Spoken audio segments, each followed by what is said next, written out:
Welcome to Voice Unbound, the podcast where silence is shattered, healing begins, and your true voice finds freedom in Christ. I'm your host, Laura Ard, and if you've ever felt like your voice has been silenced, your identity lost, or your confidence shaken, this is the space for you. Here we'll dive deep into stories of healing and the power of God's truth to restore your voice. Together, we will explore how to reclaim your identity in Christ and walk in the freedom He offers. Each week, we will share stories and conversations and practical tools designed to help you find healing, renew your spirit, and boldly live out the purpose God has for you. Welcome. Let's get started. Welcome to Voice Unbound, where I have the pleasure of bringing women on a safe place to share their story. And a lot of times for the women, it may be the first time that they're talking about this and saying it out loud. And that's the thing that God has led me to, where I want women to feel that comfortable and be able to share because there's someone out there that needs to hear your story. And by you sharing, you're impacting their life and they're seeing that look where you are today. You did survive, or you are surviving. You're not stuck in it, or it hasn't taken you so low that you can't live. So today I have Lynn on, and I'm so excited to have her here with me. Don't know her like, most people I know, because we just met. And I feel like we already have such a connection. We So do. that's really cool because, sometimes you meet people and you're like, well, I don't know, because you're afraid to talk about things or bring things up but here with Lynn, I feel like we've been able to go deep and we've been able to talk about stuff and feel comfortable in that. So today, Lynn's going to share her story with us. Lynn, welcome to Voice Unbound. Oh, Laura, thank you so much. I am overjoyed. This is my very first podcast ever. So I'm so What? excited. Oh, I Thank feel you. so honored. That's Oh, so the cool. pleasure's all mine. Thank you Yeah, I feel so honored. much. Yeah, Thank see what I'm you. saying? That's been a lot in my path with my podcasts. A lot of women, it's their first time. And when I first started, Lynn, I only did audio because I wanted them to even feel safer in that space because a lot of times like, I don't want to be on camera. I've never done this. And I'm like, okay, I'm cool with that. And I was kind of scared too, didn't admit, but I was. And so I did that for almost a year in audio and I didn't have anybody showing their face. And then finally I thought, you know what? It's time for us to show our face because people need, not always people watch it. They listen more than they do watch, but it's good to have the video for people to go back if they do want to watch because they can feel the emotion, they can see the people. It just brings a better connection. So, thank you for being willing to be on video. And again, Absolutely. I'm just so glad to have you here. So, take us back, Lynn. Like, tell us a little bit about your, where you were you born and just a little bit about your childhood. Okay, well, first of all, I want to set the stage because if my voice sounds a little shaky, I know I told you, Laura, but Mhm. not everybody knows. I Right. have what's called vocal dystonia, and it's really part of my story, but we'll get into Mm. that later. Yeah. So, just so everybody knows. So, I was born in 1963 to a mother who was 16. Pardon me. And my birth father was 40. It was a very difficult time, as I understand, for my birth mother, as you can imagine. And I was put up for adoption in the city of Los Angeles. I born and raised in Los Angeles, California. And it was about a year and a half I spent time in and out of foster care and finally got adopted by a lovely couple who were raised in Altadena, California. And my adopted mom couldn't have children due to an injury when she was younger. And so her and my father was out to adopt children. Mhm. They adopted my brother who was 5 at the time, and then I came at 2, 2 years old. Um, and I have a video of me at the Los Angeles Arboretum when I met my parents. They were filming me. Back then, I don't know what kind of cameras they had, but Yeah. they had something beautiful to where I was watching a duck.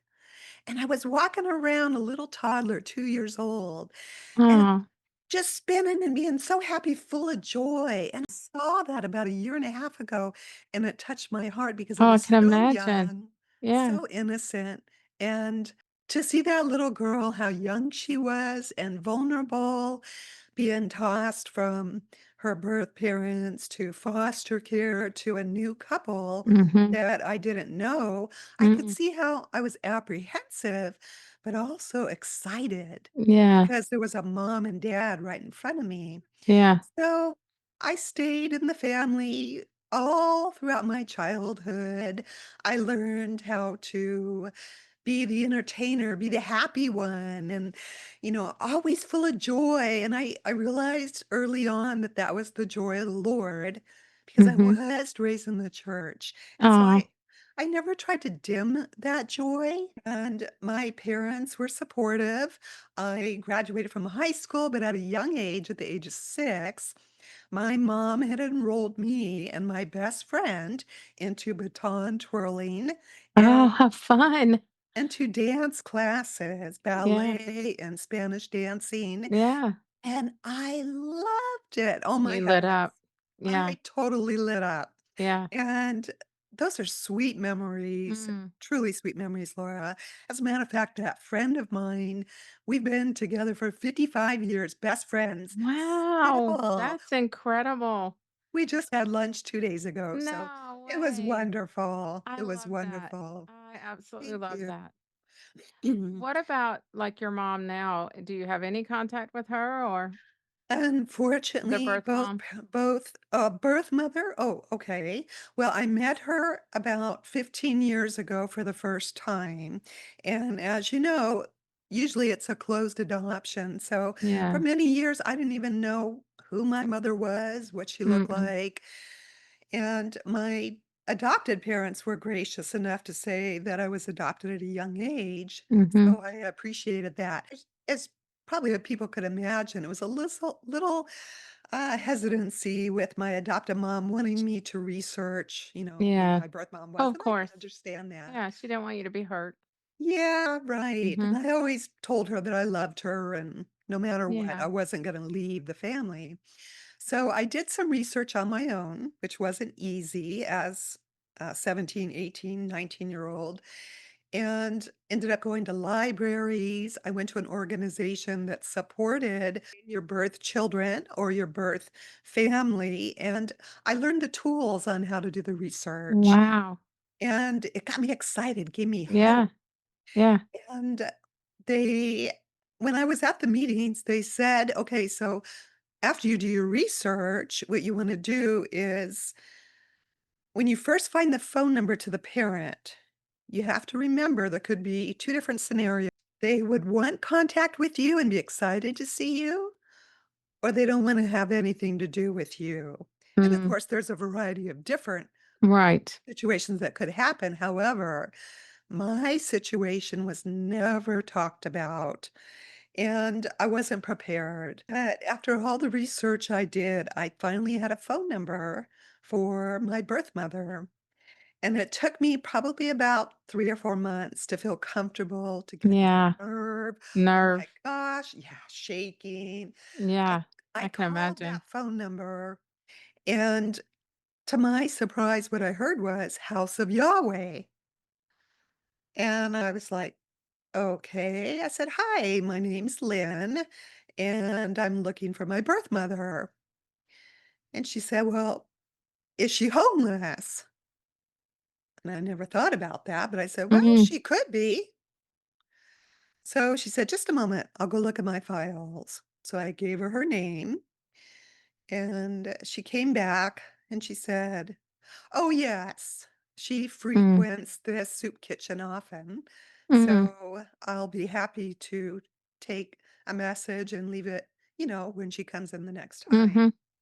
So I left my phone number and just let it go Yeah. and process that. It took a long time to I process bet that that. did. Oh, okay. So for about a week straight, and at that time I was married. I'm divorced now, but I was married. My husband at that time said, "Go. Go down to that soup kitchen. You never know if you're gonna meet her." So he was very Yeah. encouraging. Yeah. And I drove my car down, and I parked for about 2 hours, Monday through Friday, when I had a break, and I never saw her. Mm. But I had hope. "I'm gonna see Yeah. her, I'm gonna see her, I'm gonna Yeah. see her." So, fast forward, she actually called me, and I was also told that when you speak to that birth parent for the first time, you ask them, "Is December 22nd, 1963, which is my birthday, does that ring a bell?" And so I said that to my birth mother on the phone, and she said, "I know who you are." And we said some small chat and told her I would call Mhm. her, hung up, and that was the end of that. Mm. And it's a little unsettling, to be Yeah. honest, growing Yeah. up and not knowing who your birth mother is, and then Right. there she is on the phone. Yeah. So Yeah. I'm completely grateful for my process. I'm really Mm. grateful. But I Mm. must say, one time she called again. At that time, star 69 was a familiar, uh, thing that you could do on the phone, if you Yes. remember on Yes. those dial phones we used to have Yes. on a cord, Yeah. and what happened was, it was a motel that answered the Mm. star 69, so she had called from the motel. Mm. So, again, my husband at the time said, "Go, go, you never know." So I drove down, I got the address, drove down to that hotel. This is the amazing part. Not knowing what she looks like, never meeting her, I had faith, praying, "God, help me through this." So, Laura, as I'm driving in the driveway of the motel, there's stairs in front of me. Mhm. She is coming down the stairs looking at me, and I am looking at her. I've never met her, Mm. but I knew. You knew. Yeah. I knew. I have chills right now just Yeah. remembering. Yeah. Oh my gosh. Yeah. She came down the stairs and I parked the car and I said, "Hi, I'm Lynn, and I'd like to take you to lunch." Mm. So she went up and got her things, got in my car. We went to supplementation. We talked for a while. And mental illness is real with a lot of Yeah. homeless people, and Mm. she has mental illness, Mm. and I was very aware of that, but I was Yeah. also grateful to be with her. Oh, yeah. So there Yeah. was a part of me that was apprehensive, but I had enough recovery at the time and still now to know that, it's really about her circumstances, not about me personally. Right. Right. So we had a lovely lunch, and I found out that I have a half sister. Mm. And this is the hardest part of that meeting. She looked at me and said, "I prefer your half sister over you." And I was able to just smile and just feel blessed because I know Mhm. God's got me and Yeah. it's okay. And he put you where you should be with your Absolutely. family that he blessed you with. Absolutely. You Yeah. got it. You Yeah. got it. To where I'm That's a lot of loved. courage to do that, what you did. And, but now. There's I no do. questioning or thinking about that all the time. My brother Absolutely. is adopted, and he had the freedom to go and find them if he wanted once he got older. He doesn't want to and didn't want to because he was abused. And so he chose not to. He's like, if they didn't want me, why do I want to go find them? And that was Right. what he felt. And that was okay.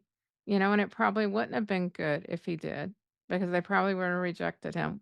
Just assuming, right? So, Absolutely.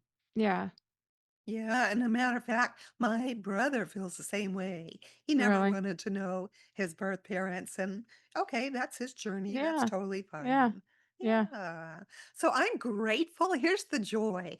I'm grateful. I did not hire a detective. I went down and did my research on You my did it own. yourself. Yeah, To the yeah. library, I went to the Hall of Records, I went to the Latter-day Saints, um, research department, which they're so grateful with giving out all the information and allow you to Wow. take your time and look through it. So I Yeah, learned a lot. I bet you did. that. And So that would give, that was other wonderful. people chances to know the steps that you took that you could encourage someone how to if they chose to, and how finding Absolutely. someone there's a lot of families out there that are searching for family members, you know? Absolutely. Yeah. Yeah. Absolutely. There's definitely resources out there. That's for What sure. how so you were married when that took place, and how old were Correct. you when you I found her?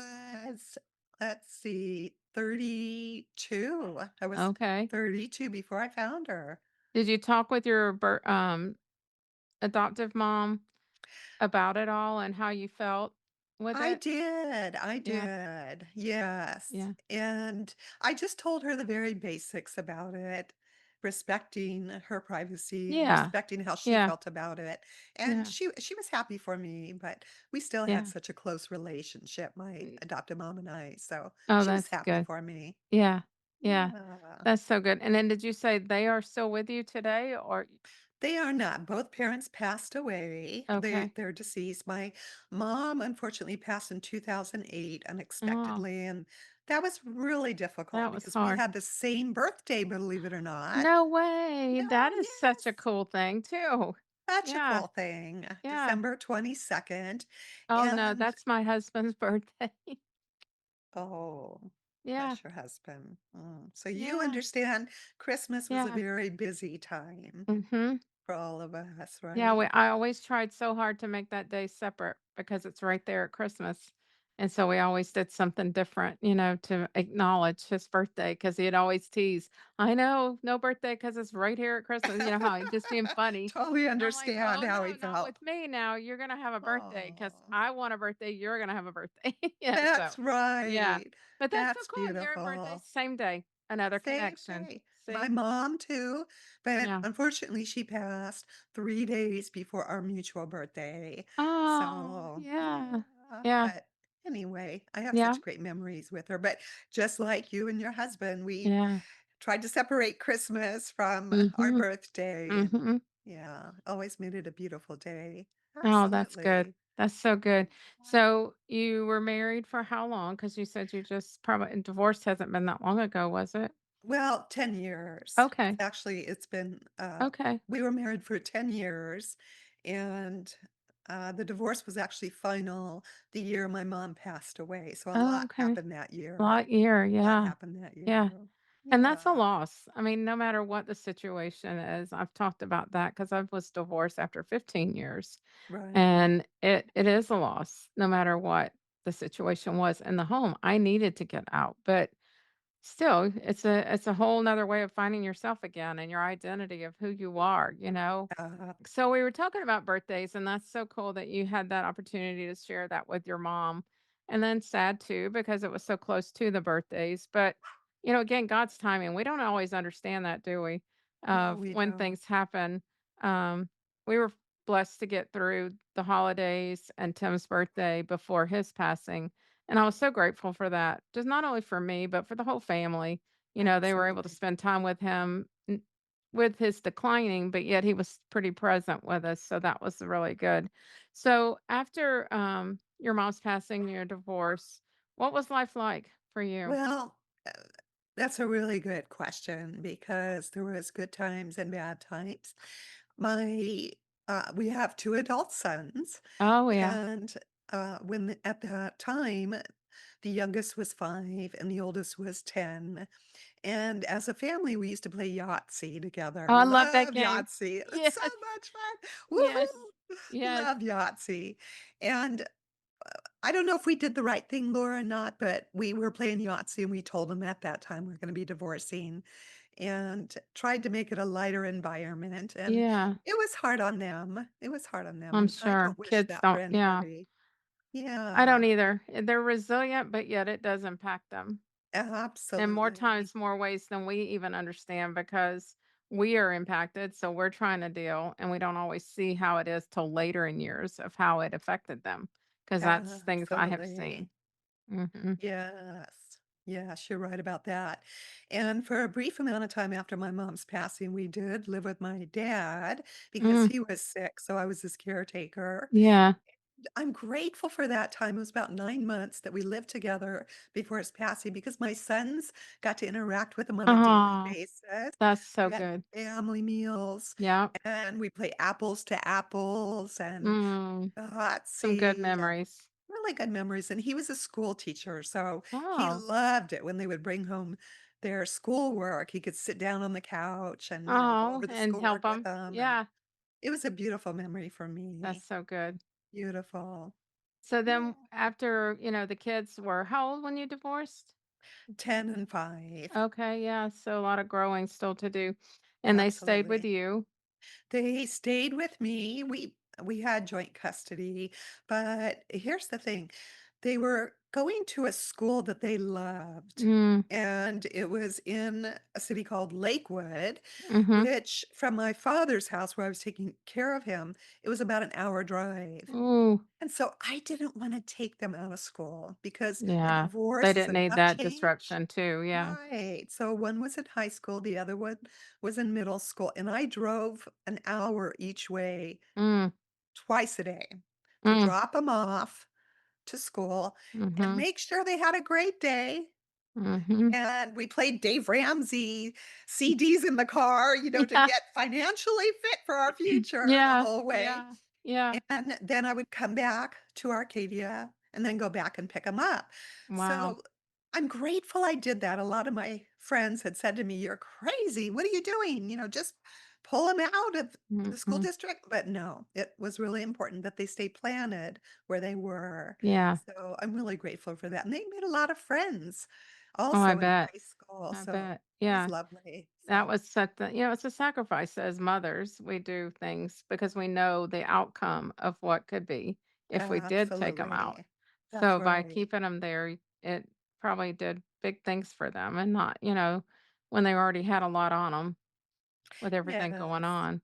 Right, and some people would be alright with that, maybe Yeah. some kids, Well, but because for they're not us, it wasn't. emotionally Okay. stable and they don't think about it. Again, like I said, a lot of True. times we're so impacted from our divorce that we forget the whole baggage that they're carrying until later Absolutely. when we're starting to Absolutely. understand things. And then it's like, oh gosh, look what that did to them.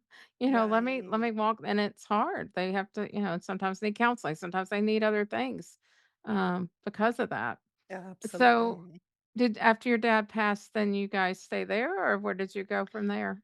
We stayed for a couple of years and decided that it was time to sell the house and relocate. So I'm currently in a city about an hour east of where I grew up. So I'm Okay. still in the general vicinity, and I'm happy to say both sons are doing well. They just launched last year, meaning that they left the nest. So I've had an Yeah. empty nest for Yeah. about a year, and that's been Awesome. quite an adjustment too, Yeah. I have to That is say. too, because now you're not momming. You are, but you're Right. not, like on a I'm a daily doggy basis. mom. Yeah. It's like, "Well, wait a minute, where are my sons?" But, Yeah. Yeah. I'm so happy for them. One is Yeah. actually a chef at a pretty well-known restaurant out in LA, and the other Yeah. one is a manager at a grocery store out And here, loves and it. he's doing well. He's loving it, and the older one just got married last year, so I have a daughter-in-law. I'm Oh, so grateful. that's awesome. Really Yeah. happy. So life has done well for them because the stability that you probably provided for them that As helped much as I help them. could, Yeah. yes. Oh, yeah, Absolutely. exactly. And I'm sure they Yeah. appreciate that. So what's happening in life right now for you? Well, I'm grateful for meeting you in Yeah. Kauai, Yeah. and I'm grateful that I was invited by Patrice Washington, and I got to meet you and what was it, like 34 other Oh, women. yeah. Oh, it Such an was incredible group. beautiful, Mhm. beautiful. But Mhm. prior to going to Kauai, I had been struggling with my voice, and Mm. I'd been to many doctor's appointments, had endoscopies, all kinds of suggestions, Mhm. medication, try that, try that.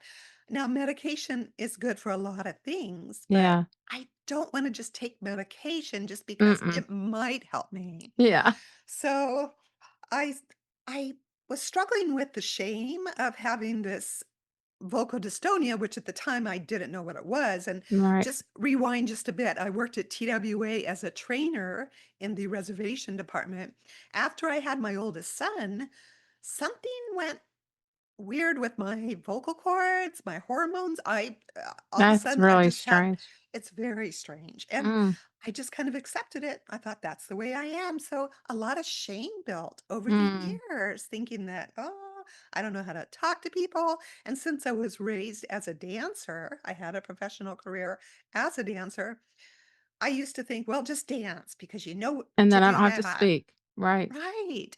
And I actually had one lady who said to me, Lynn, you're a great dancer. Just don't open your mouth. Mm, And so I mm, took that in and you carried like it. I carried it. And growing up, dealing with difficult things as an adolescent, I Mm, carried that. mm, So fast forward to, oh, let's see, probably my son's going to be 28. So probably 26 years ago, I realized something was going on. mm. And I read in the newspaper, well, if you don't, like to speak in public, come join Toastmasters. I was like, Toastmasters? What's What's that? that? What the Yeah. heck is that? So I Yeah. looked it up, and back then we didn't have Google. I think I looked in the yellow pages or Oh my something. gosh, yes, right? We're dating ourselves, but yeah. Right, right, right. So I went to my first ever Toastmasters meeting, and I found out that, 70% of the population, maybe even higher, are afraid of public speaking. It's Mm, not just me. right.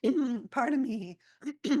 So I learned in that environment to give myself a little grace, not be Mm, so hard on myself. And yeah. it's a very affirming and positive environment. Nice. So you get up there, you just tell them a little bit about yourself for your first speech. It's called an icebreaker.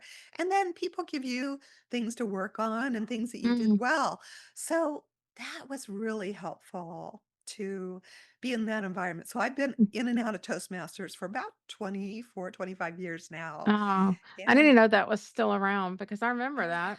yeah. And I don't like to get up and speak in front of people at all. I can't imagine that because you do such a great job on the I was just podcast. yeah, I don't know. It's like oh, I pray hard. Before this podcast is even go, I Oh, pray me over it too. before we start and I'm like, it's yours, God, not mine. But I Right. remember in school, I'd take an F before I would stand up and do a talk. I was like, I don't care. I ain't doing it. And then, but I would sing. I would sing solos, all the things, love chorus, sing at my church, go to other churches and sing, no problem. But to speak, because I think I always put well, I know what it was. I was told, that I was stupid and all the things from my previous marriage, making me Mm, feel unworthy and not anybody wanting to hear my voice. Why would they want to hear right. me talk? So yeah, I could see myself like even being afraid to go to Toastmasters because I know I'm gonna have to get up in front of people. And then like Brooke, when Brooke made us get up, I'm like, oh my gosh, I'm gonna have to do this. You And did so I well just too. finally said, "Whatever," and I just did it, and I'm finally getting to that point where it's just like, "Okay, fine. Just do it." Ah, But yeah, so that's so cool that's that, lovely. God gave you that opportunity to put yourself in the room like that and see that your voice does matter, and it's not because how it sounds or what, I don't hear it.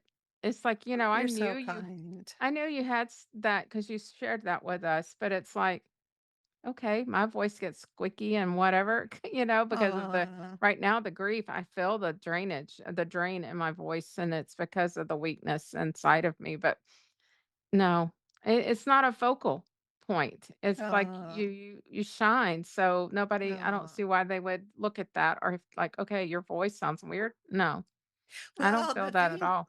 Thank you, Laura, for that. I You're appreciate welcome. that. The thing with focal dystonia is it's inconsistent. It's Mm, not curable, but it's treatable, as I found out. But to treat it would be steroids and, things that I yeah, all really the don't things want that, to yeah, participate in. yeah. So I don't blame you. I'm learning to deal with it.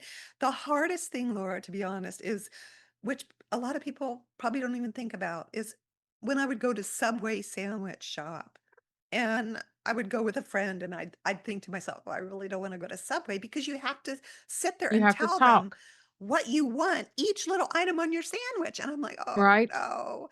And it Right? would be so hard. I would say, "Oh, I'll take, wheat bread," and "What?" wheat bread, and have to go through all the vegetables and the meat, Yeah, cheese, all that. all the It was things. heartache for me, so I avoided Subway. I still don't go to Subway because of that situation. It's just not worth You it know for what I would me. do? I would What? write it out and hand it to him. Hey, you know what? That's not a bad idea. There I you would, go. because you know what you want, you know what you There like, you and what you go. and I would just write it on a piece of paper, and this is what I'd like, thank you, or it's an order for somebody here, this is what they want, That's a great and then you're idea. fine, yeah, There you yeah. go. I have avoided things because of being afraid to having to speak up. You do that. You just like, I don't wanna have to say all the things, or I don't wanna have to pick it out, I don't have to choose, so we've stepped back, but you go in there Absolutely. boldly, yeah, and order the And sandwich. yeah, that's never thought of that. But I tell you, when I heard your podcast, Voice Unbound, the Mhm. podcast where silence is shattered Yeah, and healing begins in your true voice finds healing in Christ, yeah. I was like, bingo. Mhm. I want to get to know Laura because Yeah, she gets it. She yeah. understands. So I couldn't think of a better podcast for my very first one ever to Oh, be you on just give me than you just make me feel yours. so So good. You make me I feel very good. I mean, I that's a feel God thing. affirmed. It's a It God thing truly because is. He allows the things to happen in our life, and I kept saying over the last 2 years and all that we were going through, and I'm like, "God's in the details. He's got everything figured out." The way things were going into place with us selling our property and having to move and all that pivoting that we had to do, Right. but yet everything was in place so beautifully. Mm, And so though it was very hard situation, we had to still give thanks because he was providing through all that. right. And Through so, the this hardship. podcast is the same. He provided this podcast for me to have women like you come in and show that your Mm, voice matters because God gave you that voice. And maybe it sounds different, but maybe for a reason he's got you sounding different, right. to share with another person that maybe needing to hear that, that has maybe something, a speech impediment or something different, and they need to hear that. Absolutely. And feel free to Absolutely. share and talk, because I hate seeing women feel like they don't have anything to say or are afraid to say it. Um, and they keep it all down in their soul so deep. And then they're Right. miserable. Right, Miserable. and I think a lot of it has to do with my own experience and from people that I've heard talk about not wanting to speak is providing a safe place for Mhm. them to open up Mhm. like you Mhm. are. Mhm. And I learned this term, as you know, Jill Schulman from our group, she wrote this Yes. book and she talks about psychological safety. Mm. And it's so true. If I don't feel safe, I'm introverted as heck. And my Mhm. friends look at me and they're like, "You're introverted?" I'm like, No way. Sure." Yeah. You wouldn't think so, but if I Mm-mm. don't feel safe at work, all the other jobs I've had in my past, I'm very quiet. I'd be yes, ma'am, or no, sir, and very quiet. Yeah. But once I find the safety, I feel comfortable like I do with you, like Yeah. I do with my best friend Pat, Yeah. like I Yeah. do with my friend Alice. I'm chatty Cathy. Yeah. And Yeah. I love that because I've got a lot of You can joy be in you. me. Yeah. Absolutely. I have a Yeah. lot of joy. And so I realize all this time I've been pushing down that joy Mm. because of other people's opinions. Mhm. I've allowed to silence my voice. So Yeah. now I'm like, "Hey, here Mm. I am. You're I've releasing that rebirthed." voice. Yes, yes, yes. Absolutely. So to fast forward where I'm at now, I'm in my 60s, and I had to age out of a dancing career because you can't Yeah. compete with Yeah, 20-year-olds right? anymore when you're 40 and 50 years old, Yeah, yeah. and that has been a really difficult transition I can to imagine. have that for a career, love it, and then not be able to do it professionally Mm, anymore. So mm, I've tried to bridge the gap, and now I'm learning I can go to parks, I can go to corporate events where they have live music, and I mhm, can dance. Like I was mhm, volunteering for Joyce Myers for the mhm. past 3 years. She has lovely, lovely music prior to when she gets up to speak. I would get up with the audience because I volunteered as an usher. I'd get up with the audience and dance and bring other women up to dance and just the joy on Yeah, their faces. yeah. Oh, Laura, it just brightens That my sets you on fire. soul. Yeah, Yeah. Absolutely. So I realized, you know what? I think there's a ministry in there. It may be called the shaky voice ministry, but You know with the what? vocal dystonia, but there's That's something there for me. And I yeah. truly enjoy just watching women light up, or even men where they think, oh, no, I'm not going to get up because I'm afraid of what people will say. I Mm. can't dance, blah, blah, blah. No, if you wanna get up and I see that joy, I'll go over and ask you, "Come on, come with me." I'll encourage Yeah. them to get up. Yeah. So that's where I'm heading. I love that type of work. That's Oh, what I'm that's working awesome. on right now, to Yeah. encourage people to be themselves and not worry about what other people think or And you have say. that gift to be able to do that, because then that helps you step out, showing people with courage, not to worry about what other people are Absolutely. thinking, like you said. And that was me. I stood in the back. I didn't want to go up there and dance. I loved seeing them dancing and the movement and Mm, just, fills my soul. But it's like, I don't want to go up there and do that. And finally, I was like, why? Why not?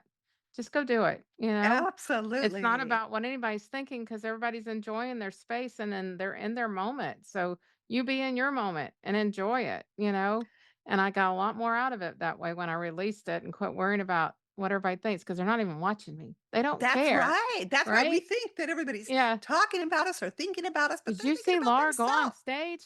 No, they didn't even know I was there. I've seen you go on stage and you really know how to cut a rug. I love it. I love it. Yeah, yeah, shake that booty. Woohoo. Yeah. Well, Lynn, it has been a blessing to have you on here. And I know Thank that you. many people are going to be blessed by you. And when you step in and into what God's calling you, there's no turning back, and He Absolutely. will open doors for you. And that'll be a prayer for me to you, that Thank He you. opens those doors for you where you feel that calling. Um, if there was one thing that you love to collect, what would that be? Seashells by the ocean. Mm, yeah. Not Do a you lot do of something with seashells. them or no, not like, but certain ones? Certain ones Yeah. just if they touch my soul, just like Mhm. the glimmer of a little Mhm. glitter on it, or the ray of the sunshine, or a shell that's been tossed around the ocean so Yeah, that and it it's doesn't rough. have a clear glaze on it. Yeah. It's a little rough, kind Yeah. of like how I'm rough. And you Yeah. talked about wanting to sing, how you love to sing. Yeah. I'm a horrible singer, but will you please sing with me this little light of mine? Oh.